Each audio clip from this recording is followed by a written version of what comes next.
শুনলে নয়ন হতে ঝরিবে পানি শোনো মা বোনেরা করুণ কাহিনী শুনলে নয়ন হতে ঝরিবে পানি পেয়া প্রচলনা পেয়া প্রচলনা ও রমণী শোনো মা বোনেরা করুণ কাহিনী।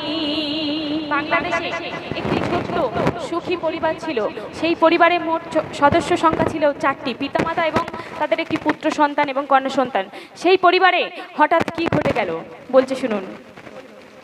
দুঃখ আবেশে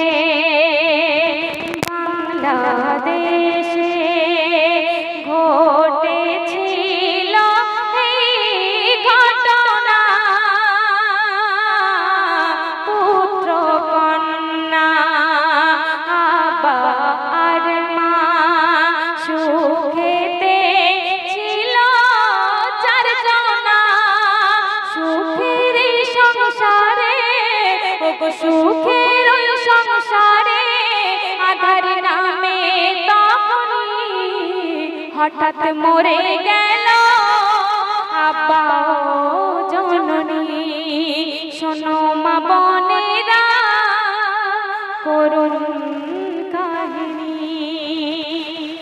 সেই পরিবারের পিতামাতার মৃত্যু হয়ে যাওয়াতে ভাই ভীষণ অসহায় হয়ে পড়ল। তাই ভাইটি তার বোনটির কথা ভাবতে লাগলো। বোনটির কথা ভেবে ভাইটি কি করলো বলছে শুনুন। ভাই আর বোন অসহায় দুজন বোনের কথা ভাইয়া ভাবে বোনকে সুখে ভাইয়া রাখিবে তাই ইনকাম করতে যায় আরবে। বোনটি ছিল দাদার ওগো বোনটি ছিল দাদার নয়নের মনি শোনো মা বোনেরা করুণ কাহিনী। তো ভাইটি তার বোনটির জন্য আরবে চলে গেল এবং সেখানে গিয়ে 10টি বছর অতিক্রম হয়ে গেল। ভাইটি তখন ভাবতে লাগলো যে এবার তো আমাকে বাড়িতে ফিরতে হবে এবং আমার বোনের বিবাহ দিতে হবে। ঠিক সেই সময় ভাইয়ের ফোনে একটি ফোন কল এলো। তো ভাই কি শুনছে বলছে শুনুন। এমন করে ধীরে ধীরে 10 বছর যাই পার হয়ে ভাইয়া ভাবে ঘরে যাবে আর খুশিতে দেবে বোনের বিয়ে।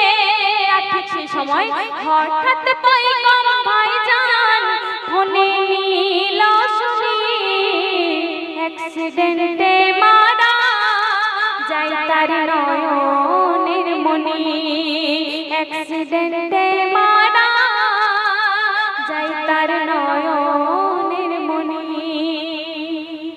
এমন খবর শোনার পরে ভাইটি তাড়াহুড়ো করে আরব থেকে বাংলাদেশের উদ্দেশ্যে রওনা হলো। কিন্তু ততক্ষণে আরব থেকে বাংলাদেশে আসতে বেশ কিছুদিন সময় লেগে গেল। ততক্ষণে তার বোনটির দাফন হয়ে গেল। কিন্তু ভাইটি তার বোনটিকে অত্যধিক ভালোবাসার কারণে একবার শেষ দেখার জন্য কবর খুললো এবং কবর খুলে কি দেখছে অতি মূল্যবান কথাই কবি লিখে দেখুন। হাত পাই জি হো পাই তেরিকে মারা সারা গায় ভাই সবাইকে জিজ্ঞাসিল আমার বোন ছিল কেমন প্রতিবেশীরা বলো বলো।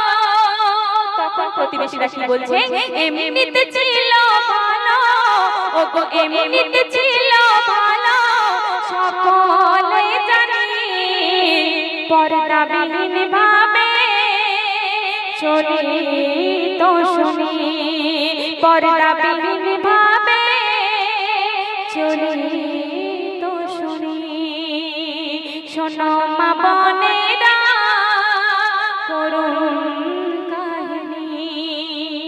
শেষ ছন্দে আমার প্রিয় কবি পর্দাকে উদ্দেশ্য করে, নারীর পর্দাকে উদ্দেশ্য করে কি বলছেন, মনোযোগ আকর্ষণ করবেন।